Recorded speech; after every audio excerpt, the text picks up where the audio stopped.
Bu konuda neredeyiz? Zaten pandemi sürecinde esnaf kan alıyor. Hele bizim gibi küçük esnaflar, fabrika işletmediğimiz gibi küçük esnaflar tam kan alıyor. Eğer bu elektrikçilerin yeme içme, misafir kalmamız bizim omuzlarımıza bindiği zaman biz zaten tam bittik. Zaten yıldan yıla elektriğe zam biniyor. Bir de bu bizim üzerimize, omuzlarımıza yüklendiği zaman tam biteriz. Hani küçük para değil, küçük para esnaf için ama damlaya damlaya göl olur yani. 1000 tane esnaf olduğunu her birine 10 lira olursa yine hesap bellidir. Diyeceğimiz var ne böyle bir kanunun gelmesini istemiyoruz. Şimdi elektrik konusunda devletin kendisine verdiği her tür yetki özelleşmiş diye her tüfatı vatandaşa çıkmasına biz karşıyız. TEDAŞ'ın çok aslında yaptığı yanlışlar var. Bu tek değil. Bir abonenin borcunun gecikmesi halinde direkt hemen açma kapama ücreti yansıması, bir kere bunu söylemek istiyorum. Ondan sonra gelen faturalar üzerinden çeşitli vergiler üstlenerek yani yükleyerek faturayı ağırlaştırmak vatandaşa apayrı bir sıkıntı zaten. Şimdi misafir ettiği vatandaşın ücretini, yol giderini, gelirini, şimdi vatandaş TEDAŞ'ın kar ortağı değil ki. TEDAŞ'ın masraf ortağı da olsun. Biz bunu kesinlikle tasvip etmiyoruz. Bu haksız bir kazançtır. Bunu kabul etmiyoruz yani. Hiçbir kimse bunu kabul etmez yani. Hiçbir mantık tarafı yoktur bence. Esnaf olarak bu tür konularda yani zaten esnaf olarak mağduruz. İşlerimiz durgun. Enerji zaten pahalıdır. Fiyatlar yüksek geliyor. Bir de böyle bir kanun, böyle bir şey gelirse de bizim için daha iyi olmaz. Sonuç iyi değildir. Bu ilgili makamlara bilgilenmesini istiyoruz. Bu konuda rica ediyorum, böyle bir şey olmamasını istiyoruz yani. Zaten durumlarımız iyi değil. Esnaf olarak her şey iyi değil. Yani gelen bir misafirin yani bir yabancı burada gelip de konaklaması elektrik parasını niye bizlere yükletsinler? Bizim burada bir çıkarımız yok. Yol parası bize ait. Geliş gidiş bize ait. 2 katı fatura kesiyor. Ben kabul etmem. Şimdi elektriğin bu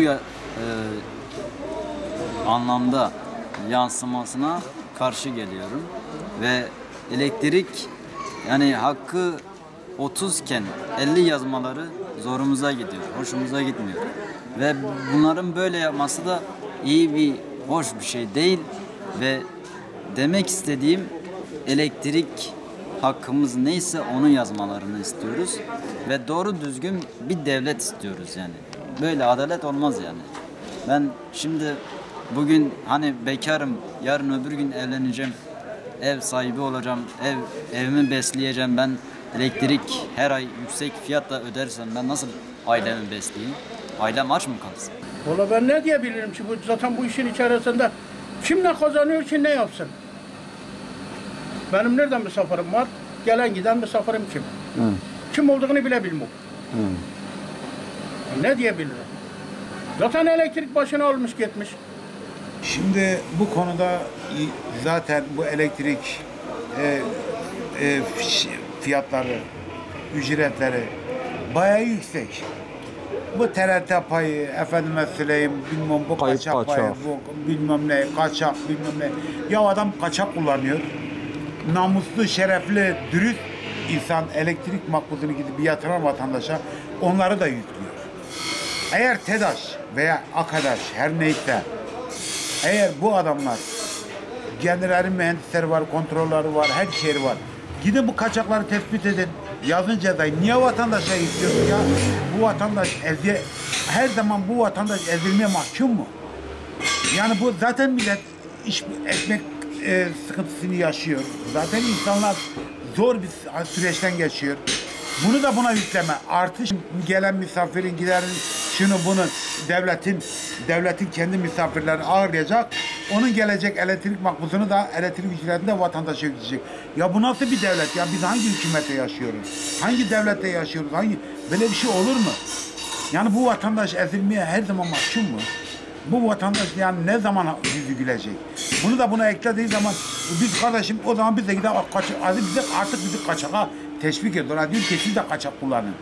Yani bizi ona teşvik ediyor. Yani böyle bir şey olur mu ya? Ben yıllardır, benim yaşım 54. 54 senedir ben TEDAŞ'ın içindeyim de kaldım, oranın işlerinde yaptım. Her şeyimi. Bu özelleştikten sonra ne enerji, ne elektrik, hiçbir şeyin düzeni bile kalmamış. Düzen bozulmuş, düzen. Yani bu düzen bozulmuş. Böyle bir şey var mı ya? Vatandaş, senin devletin, yani devletin o 3 kuruşluk şeyle mi vatandaşa gücü yetiyor ya? Ben emekliyim arkadaşım. Benim aldığım maaş 2.000 lira bile değil. Asgari ücret bile değil.